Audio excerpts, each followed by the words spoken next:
As our next speaker, I would like to welcome Dr. Halenur Yavuz-Kienle from the SYNLAB laboratory in Mannheim. Halenur completed her PhD research in 2014 at the MPI for biophysical chemistry in Göttingen. Following a short postdoc phase, she worked then as a clinical scientist at a big laboratory in Rostock from 2016 to 2018. After a transitional period at a company providing genetic information management software, Halenur is now back to the clinics. In 2018, she joined the SYNLAB MVZ Humangenetik in Mannheim, where she now works as a clinical scientist. Today, she will present in her talk how validated varvis CNV analysis increases the diagnostic yield of genetic testing. So, Halenur, thank you for agreeing to speak here today and welcome. Thank you, Yvonne. Thank you very much for the chance to speak to you today and introduce you and share some exciting data on the recent validation study that we together conducted, and eventually some introduction of example cases that are related with this analysis. In the beginning of my talk, I would very shortly mention where I work.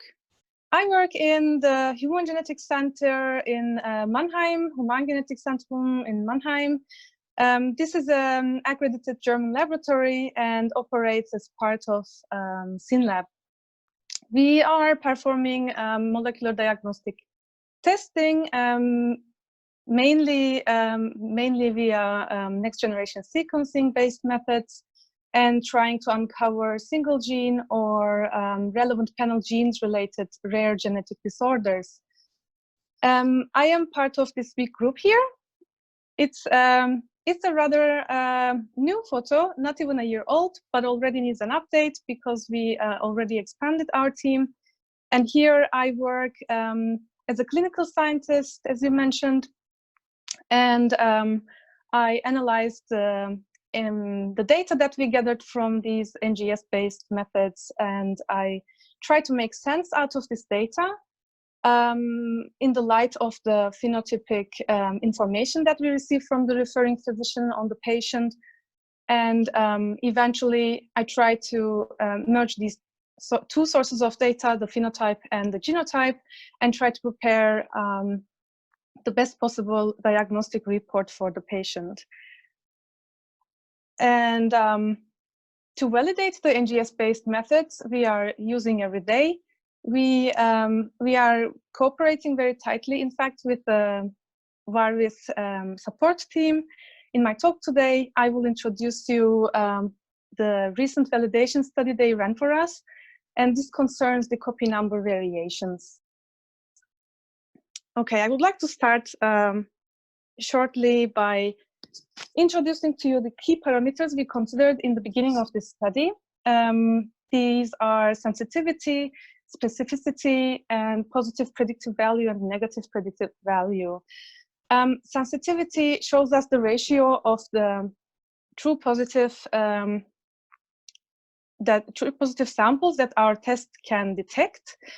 Here, I want you to imagine a case that really has a deletion or duplication inside, and we are trying to understand if our test is correctly detecting this deletion or duplication.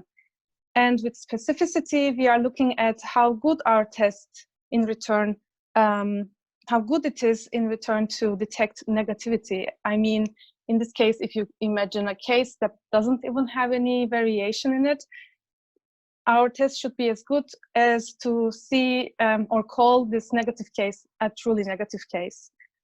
And positive predictive value is actually a measure of the variant itself. So how, if we already have a deletion or duplication at hand, is it really true? If the variant in question, is it really truly positive?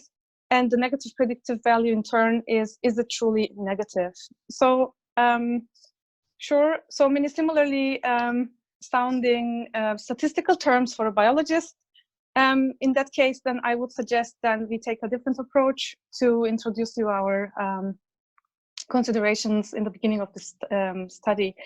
So as requirements, we try to set out a goal that achieves for this test a sensitivity of 100%. This means that we try to lower the false negatives. So every negative that we try to detect is a true negative. And if we lower the false negative number in numbers, we should automatically increase our sensitivity and reach 100%. And for the specificity, of course, we aimed as high as possible, but maybe not 100%. And this would be a strategy in the beginning that we could accept, because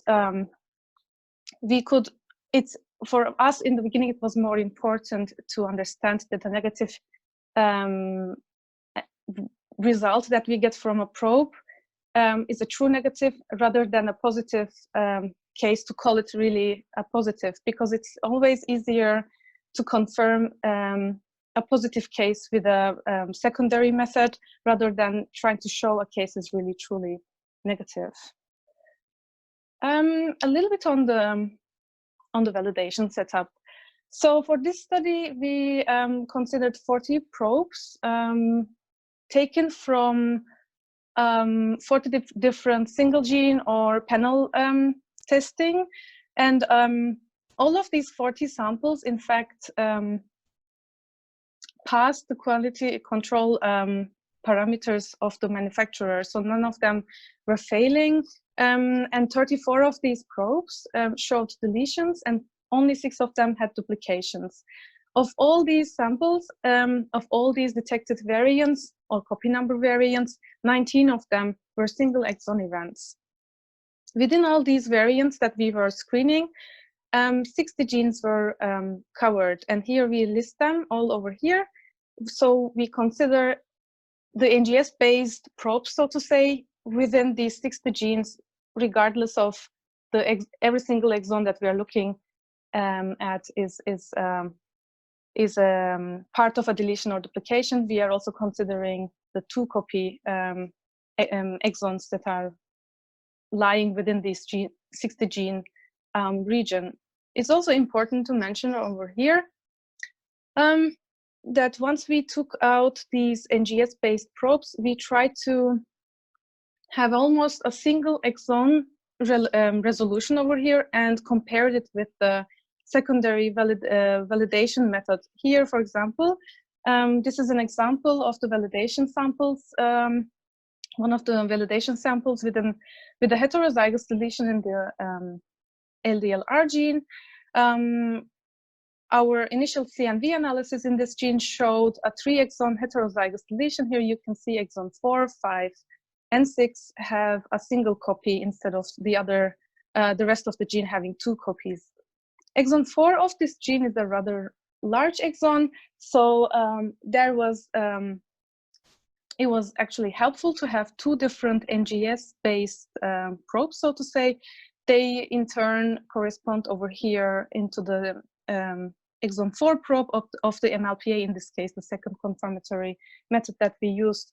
As you could also see, exon 5 probe matches our confirmatory method, and also like the exon 6 probe also shows the heterozygous deletion. So overall, the 3-exon heterozygous deletion within the LDLR gene. We followed exactly every single deletion or duplication across all these 40 samples, spanning 60 genes, and eventually, sorry about that, and eventually, once we crunched the numbers, we were happy to see a high, the expected 100% sensitivity. As you can also see from the 95% confidence intervals for sensitivity and specificity, you could also see how confident we were reaching 100% sensitivity. What's also important here is the negative predictive value we see is also 100%. So what do all these numbers actually mean? What's the take-home message from this analysis? For this, I would like you to maybe consider the 100% sensitivity number and the negative predictive value in accordance with it being 100%. Of course, the statistical values we get comparing losses to gains were much better, and that's statistical expectation. And this is just a confirmation of our expectations. This is expected. Coming back to the take-home message, coming back to the 100% number over here, this is actually eventually what tells us how good our test in terms of detecting or in terms of calling up a case that doesn't have any deletions or duplication inside, calling it a truly negative case. And that is actually important for us. That's actually an important strategy, employing this method, employing this NGS-based CNV analysis as a first-line diagnostic, because it's because we can actually use this statistical confidence now and develop our strategy for NGS testing for CNVs. This means if our sensitivity is 100%, once we are detecting for or testing for CNVs, 100% with confidence we can say that a negative case is truly negative. And on the right-hand side over here, you can also just see how we perform our CNV analysis today after this validation study. So once we run the NGS method on the case, first question we ask is, of course, do we satisfy the quality control parameters for this case? It's rarely the case that it doesn't. If not, then we might directly go for a confirmatory method or repeat the analysis further on. But however, mostly they do. And the second most important question is that, do I see any deletion or duplication in this sample at hand? Because we are dealing with rare genetic disorders, we in fact do not expect to have most of our samples to have a deletion or duplication. This in turn, in fact, increases the clinical significance of the detected or possibly detected deletion or duplication, right? So most of our samples do not have a deletion or duplication, and that's why we can confidently now, without the secondary confirmatory method, we can confidently report that CNV analysis did not reveal any deletions or duplications. What happens when we have a deletion or a duplication in our sample? Because we do not have 100% sensitivity, we still commit to confirm this copy number variation, mainly done by MLPA, but also can be indirectly done by segregation analysis. More on this I will introduce to you on the coming example cases. So now that I showed you how confidently we can report negative cases as negative, I would like to talk a little bit more about those a few percentage of the cases where we in fact report positive, report a deletion or duplication that is significant for the clinical outcome of the cases, and how do we confirm them, and what kind of consequences they might have on the report I eventually prepare for the patient. So I wanted to list these three cases that I'm going to introduce to you here today in terms of their complexity. So the phenotype here, for example, was rather straightforward, and the variant was a single exon copy number variant. And I wanted to also, just for the sake of precision, wanted to start with a case that had in fact a single exon copy number. So this was a patient with multiple cafe au lait spots, mental retardation, and the referring physician already suspected neurofibromatosis in the patient, and with a positive pedigree, with a positive family history. Right. So that's why our initial diagnostic approach over here was to go for the neurofibromatosis gene panel testing, just like the referring physician told us to. And signal nucleotide variations in the patient were negative, but our CNV analysis revealed a heterozygous deletion of the exon 32 of the NF1 gene. Single exon deletions are actually repeatedly reported in this gene. In fact, if I'm not mistaken, even exon 33 itself. So this was totally within our expectations in terms of molecular diagnostic testing. And after our validation results, we went on and confirmed this single exon deletion with an MLPA assay, confirming the genetic diagnosis of neurofibromatosis type 1 in the patient. As you can see over here, just like the LDLR sample that I showed you earlier, but over here we see a single NGS probe here showing us just single copy. That is lowered compared to the other two other exons in the gene that are having 2 copies, and exactly corresponding to the heterozygous deletion once we ran the MLPA assay on this. So that completed our report in this patient. Right. So a further more complex phenotype was a patient with developmental delay, speech delay, microcephaly with febrile seizures. And the referring physician already suspected spastic paraplegia over here. But we couldn't pinpoint which gene exactly, of course. That's why our initial diagnostic testing here was, again, the panel testing for febrile seizures with or without epilepsy. Again, our SNV analysis was negative for the patient, but so we didn't detect any substitutions or frame shifts in the patient or a single nucleotide variant in the patient. So our once we looked at the CNV analysis, we have seen actually a homozygous deletion of the 3 exons in this AP4B1 gene. You see here more than 3 NGS probes corresponding these 3 exons. It's just like the LDLR probe that I showed you earlier. These are just these 3 exons being rather large, and these in total 5 NGS probes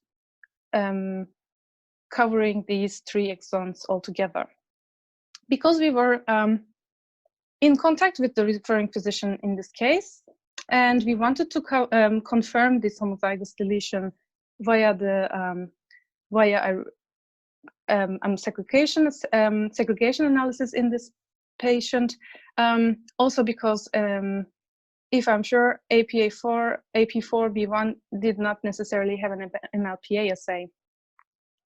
So we had to either request family testing over here or establish our own secondary method over here to confirm this homozygous deletion in the patient before we reported that. However, the referring physician was happy to send us the parental samples. The family was happy to continue testing further. So we could confirm, in fact, the deletion in the parental samples in the heterozygous states. So we could genetically confirm an AP4 deficiency syndrome in the index patient, which is a recessive disorder. Over here, all 3 members of the family show this copy number variation. The index doesn't have any NGS reads over here. It's a homozygous deletion, but father and the mother in this region had each 1 copy of this deleted region.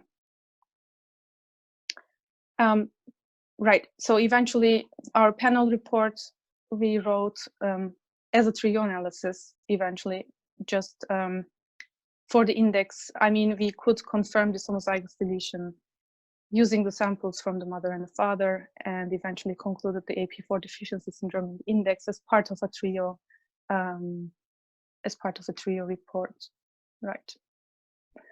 The last example, and the more complex phenotype, belonged to this patient with global developmental delay and had other features like ataxia, relative microcephaly, and axonal abnormality, for example, seen on the EMG.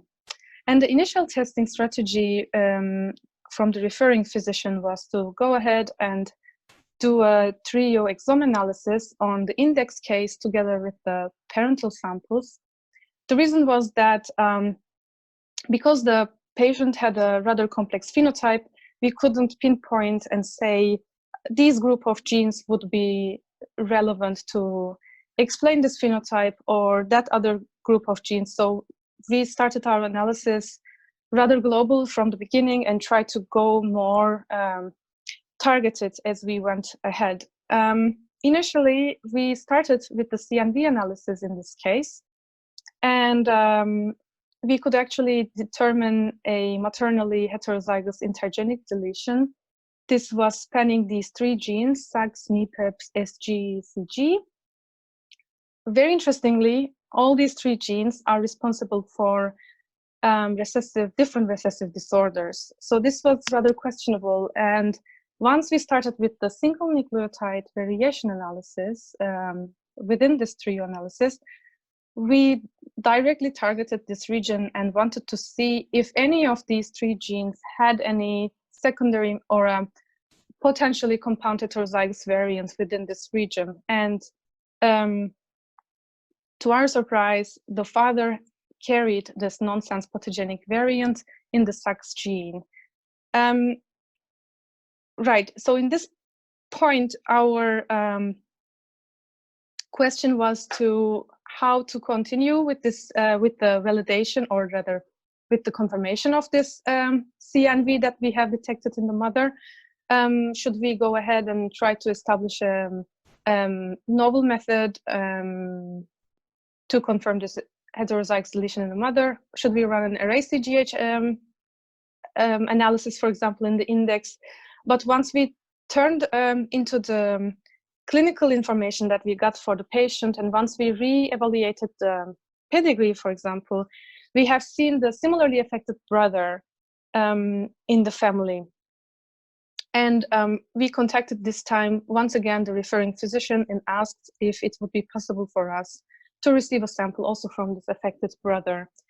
This was luckily the case. We could then also diagnose the similarly affected brother because we could confirm the maternally inherited deletion, not only in the index, but also in the brother. So all three members of the family, the index, mother, and the similarly affected brother, show one copy within this region that includes all these genes over here. Like mentioned, MIPEP, SAGS, and SGCG are the more clinically relevant genes included within this region. And once you look at, once you zoom into this region and look at the single nucleotide variations, you see then the paternally inherited nonsense variant that is shared between index and the affected brother. We could then comment back on the pedigree and show this almost 1.5 megabase deletion that includes the SAGS gene, maternally inherited in the index and the similarly affected brother, and the nonsense that is coming from the father that in fact confirmed not only the CNV that we have detected, but also the genetic confirmation of the autosomal recessive spastic ataxia that is related with the SAGS gene in these patients. Right. With this, I would like to conclude and leave you with our promise that we would like to reiterate our results that we have received, that we have got in this validation study. Our further endeavors in this direction include, of course, including more data, especially on these confirmatory testings that we are doing, just like I just show you within these three example cases, and hopefully be more precise within our 95% confidence intervals, and have a little bit more insight, and hopefully in the future meetings introduce to you our new exciting data. Thank you very much for the opportunity, Ivan.